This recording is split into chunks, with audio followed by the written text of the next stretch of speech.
संजीवनी talks episode 38 sciatica दर्द का natural समाधान। नमस्कार दोस्तों, आज हम बात करेंगे साइटिका के दर्द और उसके समाधान के तरीकों पर, खासतौर से मेडिटेशन के जरिए।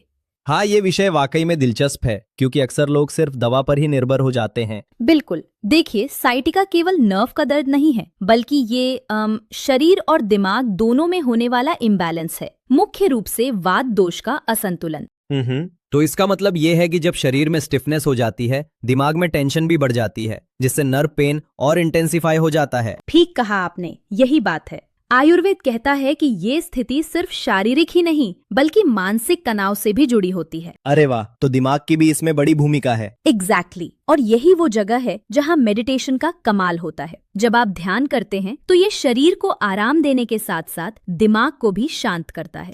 लेकिन डॉक्टर साहब, मेडिटेशन से क्या वाकई में साइटिका के दर्द में राहत मिलती है? मेरे ख्याल से लोग तो इसे सिर्फ दिमागी शांति के लिए जानते हैं। अरे नहीं, देखिए, जब हम तनावग्रस्त होते हैं तो मसल्स उसी के अनुसार टाइट हो जाते हैं और इससे नर्व पर ज्यादा प्रेशर पड़ता है। मेडिटेशन से ये प्रेशर कम हो जाता है और दर्द की अनुभूति भी घटती है। यानी दिमाग की शांति से शरीर का दर्द भी थोड़ा कम महसूस होता है।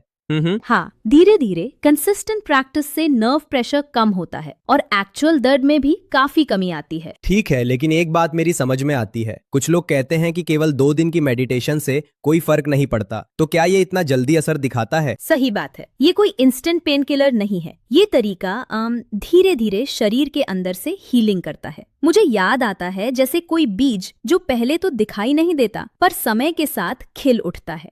हाँ, मतलब पेशेंस और कंसिस्टेंसी की बेहद जरूरत है। चलिए अब बात करते हैं प्रैक्टिकल स्टेप्स की, जो घर पर आसानी से किए जा सकते हैं। सबसे पहले आराम से बैठ जाएं या लेट जाएं, कमर को सपोर्ट दें और अपने आप को कंफर्टेबल महसूस करें। ठीक है, और फिर आंखें बंद करके गहरी सांस लेने का अभ्यास करें ना। बिल्कुल। स्टेप 2 में आप सांस पर ध्यान दें, धीरे धीरे सांस लें और छोड़ें, कोई जल्दी नहीं। फिर स्टेप 4 में उस दर्द वाले हिस्से पर भी ध्यान केंद्रित करें और सोचें कि वहाँ का क्षेत्र धीरे धीरे रिलैक्स हो रहा है। यानी ये ध्यान देने का तरीका वास्तव में सिंपल है, लेकिन असर गहरा होता है। हाँ, सही कहा आपने। और एक बात, लोग अक्सर 2-3 दिन करके ही छोड़ देते हैं और कहते हैं कि कोई फर्क नहीं पड़ा, पर असल में ये एक ग्रेजुअल प्रोसेस है। ठीक है, मतलब ये कोई जादू नहीं है, बल्कि अपने आप को आराम देने की एक प्रक्रिया है, एक होलिस्टिक अप्रोच। एग्जैक्टली। साथ ही साथ कुछ छोटी छोटी आदतें भी बहुत जरूरी हैं, जैसे कि ज्यादा देर एक ही पोजीशन में न रहें, हल्की फुल्की स्ट्रेचिंग करें, किसी ठंडी हवा या ठंडी जमीन के सीधे संपर्क से बचें और अपने मन को काम रखें। ये बात तो समझने लायक है, पर मुझे लगता है कुछ लोग इस बात पर कूट ना कहें कि मेडिटेशन से तुरंत फायदा नहीं होता। तो क्या ये सबके लिए सही रहेगा? देखिए, हर व्यक्ति का अनुभव अलग हो सकता है, पर मेडिटेशन का कोई साइड इफेक्ट नहीं होता और ये फ्री है, इसलिए कम से कम 10 मिनट रोज इसका अभ्यास करने में कोई हर्ज नहीं है। हाँ, और जब आप ये आदत डाल लेते हैं तो मसल्स का टेंशन भी कम होता है और ओवरऑल माइंड बॉडी बैलेंस बना रहता है। सही कहा, ये होलिस्टिक अप्रोच ना सिर्फ फिजिकल बल्कि मानसिक राहत भी देती है। हमें दवा पर ही निर्भर नहीं रहना चाहिए।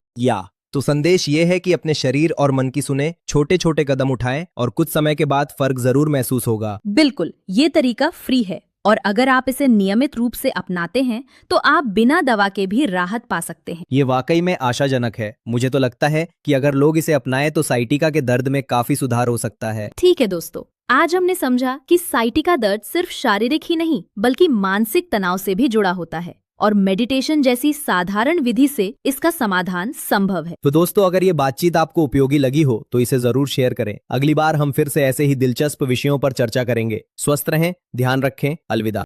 Please like, share and subscribe.